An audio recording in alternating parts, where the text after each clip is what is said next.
और ये फैक्टोरियल को हिंदी में अक्रम कहते हैं और लेक्चर मेरा 8 है जो आपको बोर्ड पे दिख रहा होगा। प्यारे दोस्तों, फैक्टोरियल के कॉन्सेप्ट को हम लोग किस प्रकार से समझेंगे वही कॉन्सेप्ट आपको हम समझाने का प्रयास कर रहे हैं। Factorial is denoted by this symbol. जब भी फैक्टोरियल की बात होगी तो हम लोग इस प्रकार के सिंबल से यानी एन में देख पा रहे होंगे, लग रहा होगा एल में एन या ऑब्लिक देख के एन के आगे हिंदी के शब्द विस्मयादि बोधक जो होती है उस प्रकार से आप दोनों ही कड़ी में आप कर सकते हैं। एक बार ऑफलाइन में जब हम क्लास ले पा रहे थे तो बच्चे को ये पता नहीं था सर ये क्या है, तो वो बता रहे थे सर एल में एन टाइप का जो आपने पढ़ाया था वो वाला कॉन्सेप्ट हमको दोबारा समझा जाए। तो एल में एन तो हमको तो पता था, अच्छा तो एल में एन, अच्छा फैक्टोरियल, तो बोले जी सर जी सर। तो वही बात है प्यारे दोस्तों, आप कहना कुछ भी चाहेंगे लेकिन हम 100% समझ जाएंगे आपको क्या चाहिए, ठीक है। जैसे एक बच्चे की जब भूख लगती है तो माँ को किस प्रकार से पता चल जाए इसको भूख लगी है, उसी प्रकार से हमको भी पता है किस प्रकार से बच्चे सीख सकते हैं, समझ सकते हैं, आगे बढ़ सकते हैं। इस वजह से हमको पता है क्योंकि हमने ऑफलाइन में हमेशा क्लास लिया है। अब प्यारे बच्चों, जैसे कि फैक्टोरियल एन है या तो फैक्टोरियल रीड एज फैक्टोरियल, इस चीज को हम लोग पढ़ेंगे। ये जो फॉर्मेट आप देख पा रहे हैं प्यारे दोस्तों, रीड एज फैक्टोरियल एन, ठीक है। अब फैक्टोरियल एन का मतलब क्या हुआ, तो फैक्टोरियल जब भी स्टार्ट होगी एक से स्टार्ट होगी, पहली दफा कॉन्सेप्ट समझनी है, और दो अंकों के बीच में हमेशा गुना का चिन्ह होगी। तो एक से स्टार्ट हुई है और ये एन तक जाएगी लेकिन दोनों अंकों के बीच में हमेशा मल्टीप्लाई का चिन्ह होगी, ठीक है। फैक्टोरियल को हम इस प्रकार से भी लिख सकते हैं, यानी एन गुने एन माइनस 1 गुने एन माइनस 2 गुने n minus 3 dot dot dot dot 3 गुने 2 गुने यानी 1 तक। यानी एक से स्टार्ट अगर हुई है तो एन तक जाएगी, यदि एन से स्टार्ट हुई है तो एक, ये दोनों ही प्रकार से आप अरेंज कर सकते हैं, ठीक है। या 1 गुने 2 गुने 3 गुने 4 फिर एन माइनस 3 फिर एन माइनस 2 फिर एन माइनस 1 फिर गुने एन, यहाँ तक। उम्मीद करते प्यारे दोस्तों ये फैक्टोरियल का बेसिक कॉन्सेप्ट है जो आपको हमने यहाँ पे बात किया। अब फैक्टोरियल का मान किस प्रकार से होती है उसको समझते हैं अगले स्लाइड में। जैसे कि प्यारे बच्चों आप जानते हैं फैक्टोरियल यदि 0 का मान आपसे पूछे तो आपका आंसर होगी 1, और फैक्टोरियल 1 का भी मान पूछे प्यारे बच्चों आपका होंगे 2, ठीक है। यदि 2 का मान पूछा जा रहा तो 1 से लेकर 2 तक दोनों का आपस में गुना कर देंगे तो कितना हो जाएंगे 2। यानी 3 का मान पूछा जाए प्यारे बच्चों 1 से लेकर 3 तक लिखेंगे और सभी अंक को आपस में गुना कर देंगे तो 1 गुने 2 गुने 3 यानी 3 दूना 6 और 6 कम 6, ठीक है। अब यहाँ से आपका टेक्निकल कॉन्सेप्ट आपको सिखाना।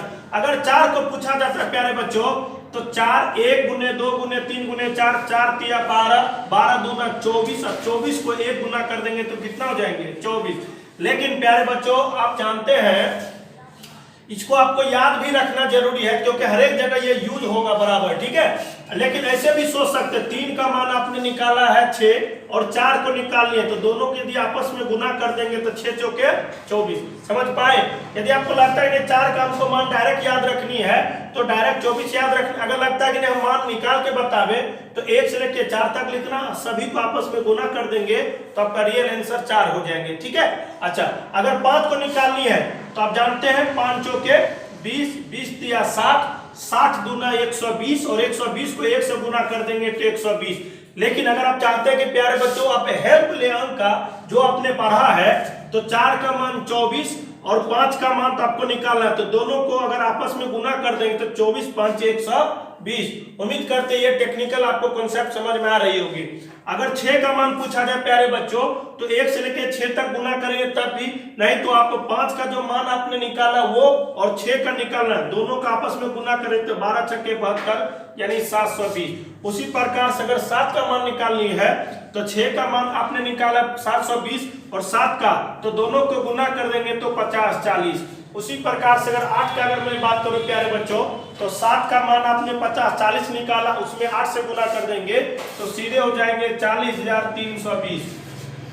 यदि 9 का मान आपको निकालनी है तो 1 से लेकर 9 तक भी गुना कर सकते हैं या 8 का मान में आप 9 से गुना कर देंगे तो 3,62,880। अगर 10 का मान निकाले प्यारे दोस्तों तो इसमें 10 1 0 और आगे चिपका देंगे तो आपका 100% 10 का मान निकल जाएगी। तो उम्मीद करते हैं प्यारे बच्चों ये जो मान का जो खेल है, जो मान का रूप है वो आप समझ चुके होंगे। अब इसका अगला जो कॉन्सेप्ट होगी उसको डिस्कस करते हैं।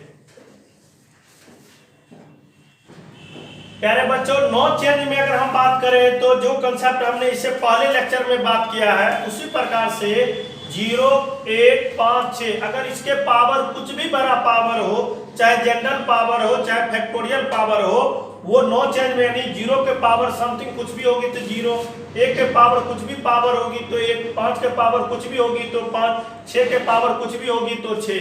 लेकिन अगर उसके अलावा कोई अंक आती है तो दो ही रूप बनेंगे, या तो सम में आएगी या तो विषम आएगी। अगर बेस सम संख्या होंगे तो उसके लिए हमेशा बेस को 6 लिखना है। अगर बेस विषम संख्या होंगे तो उसके लिए कितना लिखनी है? 1। बस याद रखनी है। ये भी आपको हम समझाएंगे आखिर सम संख्या बेस हो तो 6 क्यों लिखेंगे, विषम संख्या बेस हो तो 1 क्यों लिखेंगे। ये 0, 1, 5, 6, 9 चेंज ये तो ऑलरेडी हम समझा चुके हैं पिछले लेक्चर में। ठीक है, तो उम्मीद करते हैं प्यारे बच्चे इसको आप लिख लेंगे, नोट्स बनाएंगे। जिस ढंग से आपका video lecture up to date लगातार काम कर रहे हैं उसी तरह से आप भी नोट्स बनाएंगे। उसके बाद ये क्वेश्चन पे समझाएंगे किस प्रकार से क्वेश्चन आपको देखने को मिलेगा। ठीक है, तो क्वेश्चन को हम लोग समझते हैं। जैसे कि प्यारे दोस्तों ये जो क्वेश्चन आप देख पा रहे हैं इसको हम दो ढंग से सॉल्व करेंगे, एक फैक्टोरियल फॉर्म में सॉल्व करेंगे, एक जनरल फॉर्म में सॉल्व करेंगे। ठीक है, ताकि आपको एहसास हो जाए आखिर रियल में ऐसे भी बना सकते हैं, इस प्रकार से भी बना सकते हैं। ठीक है, जैसे अगर पावर फैक्टोरियल हो गई, ध्यान देना प्यारे बच्चों, अगर पावर फैक्टोरियल हो गई तो ये बेस का इकाई सम है विषम। अगर बेस की इकाई सम हो चाहे विषम हो, इसको हमेशा याद रखनी है। कब? जब पावर फैक्टोरियल हो तब। तो पावर फैक्टोरियल है तो बेस का इकाई चाहे 1 अंक में हो चाहे 2 अंक में हो चाहे 3 अंक में हो, इकाई अंक को देखनी है वो सम है विषम। तो यहाँ पे प्यारे दोस्तों ये विषम है तो हम 1 लिखेंगे। यदि पावर फैक्टोरियल हो तब, ये पावर फैक्टोरियल है तो ये बेस का इकाई अंक देखना सम है विषम, सम होगी तो 6, विषम होगी तो 1। पावर यदि फैक्टोरियल हो तो बेस की इकाई देखनी है सम है विषम, यदि विषम होगी तो 1 और सम होगी तो 6। ठीक है, तो यहाँ पे 1, तो इसको जब गुना करेंगे तो प्यारे दोस्तों तो इकाई आपका कितना होंगे? 6। ये हो गया टेक्निकल अप्रोच। कौन सा अप्रोच? टेक्निकल। लेकिन अगर आप बेसिक से बात करेंगे प्यारे दोस्तों तो उसको बेसिक से भी फटाफट समझ लेते हैं। अभी आपको जस्ट हमने समझाया था फैक्टोरियल 50 का मान, सॉरी फैक्टोरियल 7 का जो मान होती है, ठीक है, 50, 40 होती है। ठीक है, आप अभी जस्ट आपने नोट किया, जस्ट हमने बताया है फैक्टोरियल 7 का मान मतलब 1 से लेके 7 तक गुना के 1 गुने 2 गुने 3 गुने, और जब गुना करेंगे आपस में तो 50, 40 हो जाए। 2 अंकों के बीच में प्लस भी हो सकती है, 2 अंकों के बीच में माइनस भी हो सकती है, 2 अंकों के बीच में गुना भी हो सकती है। फिलहाल यहाँ पे प्लस, ये गुना है तो गुना। ठीक है, यहाँ पे 8 है तो 8 फैक्टोरियल 8 का मान तो 40,320 हो जाएंगे, जो आपने सीखा है आप देख सकते हैं। अगर मैं बात करूं फैक्टोरियल 9 का मान तो 3,62,880, और ये बात अगर आप सीख चुके होंगे इससे पहले लेक्चर में तो ये जनरल फॉर्म हो गए, और जनरल फॉर्म हो गए तो बेस का इकाई लेनी है और अंतिम से पावर यानी घात का 2 अंक लेनी है। ठीक है, बेस के इकाई लेनी है, अंतिम से 2 अंक लेनी है पावर यानी घात का। ठीक है, तो यहाँ पे हम कह सकते हैं प्यारे दोस्तों 7 और 7 के पावर ये 50, 40 होती है, लेकिन हमको 2 ही अंक में भाग देनी है। 2 अंक में भाग इस वजह से देनी है क्योंकि विभक्त का जो नियम होती है इकाई दहाई अंक में ही भाग देनी है। तो इसमें 4 से भाग देंगे तो कट गई तो पावर 4 ही बना देनी है। ठीक है, इसमें 4 से भाग देते कट गए तो पावर 4 ही बना देनी, इसमें 4 से भाग देंगे तो कट गए तो पावर 4 ही बना देनी।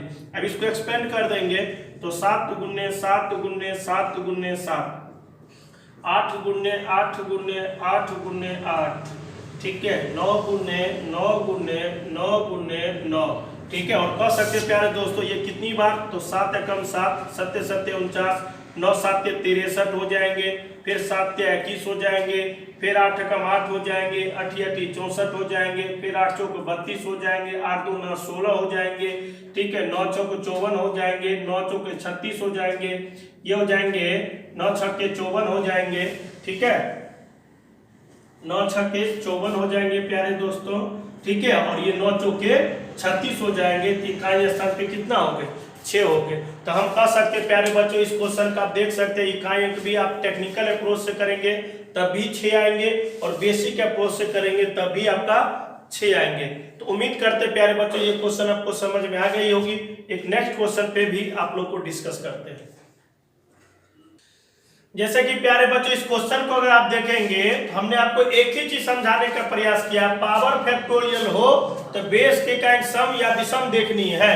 तो पावर ऑलरेडी फैक्टोरियल है, ये बेस की काइंड सम है तो 6, जो भी चिन्ह होगी प्लस है तो प्लस, पावर फैक्टोरियल है, बेस की काइंड देखनी है सम तो 6, ये सम देखनी है 6 के 6 मत समझ लेना, ये सम है तो 6, विषम है तो 1। ठीक है, पावर फैक्टोरियल है, बेस की काइंड है, विषम तो 1, 6 दूना 12। ठीक है, और यहाँ पे प्यारे बच्चों फिर वही बात हो गई, 12 में से 1 जाएगा 11, या यहाँ पे 2 अंक है इकाई दहाई, सॉरी इकाई दहाई, तो 2 में से 1 जाएंगे तब भी 1, और यहाँ पे भी 1। तो उम्मीद करते हैं प्यारे बच्चों इस क्वेश्चन का जो सही आंसर होंगे आपका 1 हो जाएंगे, किसी भी रूप में हो, पावर फैक्टोरियल, बेस की काइंड सम तो 6, विषम तो 1, बस।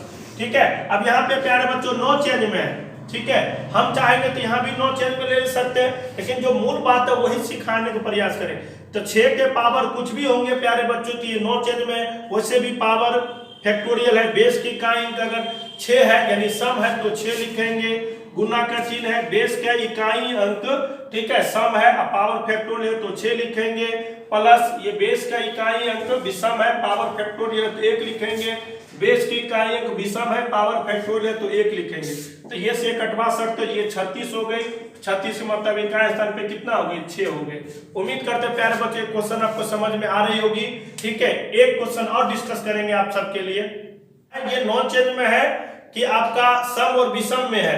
अगर नो चेंज में है तो 5 के पावर कुछ भी अंक होंगे प्यारे बच्चों, ये 5 होंगे, ये मत समझ लेना सर जी गुरुदेव ये तो मेरे लिए विषम है, विषम के लिए 1 होगी, विषम के लिए 1 लिखनी है, लेकिन अगर वो नो चेंज में हो तब, अगर ये नो चेंज में प्यारे बच्चों तो 5 के पावर कुछ भी देंगे तो आपका 5 होगी, 9 के 1 होगी। ठीक है, इसलिए 5 ये आपका अच्छा क्वेश्चन विविया क्वेश्चन है, सिर्फ ओनली फॉर 5 पे ही याद रखनी है। विषम हो 1 लिखनी है, सम हो 6 लिखनी है, ये नो चेंज वाले अंक को छोड़ के। ठीक है, यानी 5 के पावर कुछ भी होंगे तो 5 होंगे, 9 की 1 होंगे, और बाकी यूजुअल वे में पावर फैक्टोरियल हो, बेस के का सम हो तो हमेशा 6। ठीक है, और नो चेंज में तो 6 के 6 भी लिख सकते हैं, पावर फैक्टोरियल विषम तो 1, ये हो जाएंगे 30 प्लस 1 तो 31, और 31 का मतलब इकाई स्थान पे कितना होगा 1। तो प्यारे बच्चों आज का सेशन आपको बहुत ही अच्छा लगा है, अगर शुरू से अंत तक देखें तो वीडियो को लाइक कर लीजिए, चैनल को सब्सक्राइब कर लीजिए ताकि मैं नेक्स्ट वीडियो अपलोड करूं आपको नोटिफिकेशन मिल सके। पूरा वीडियो देखने के लिए आप सभी को तहे दिल से थैंक यू।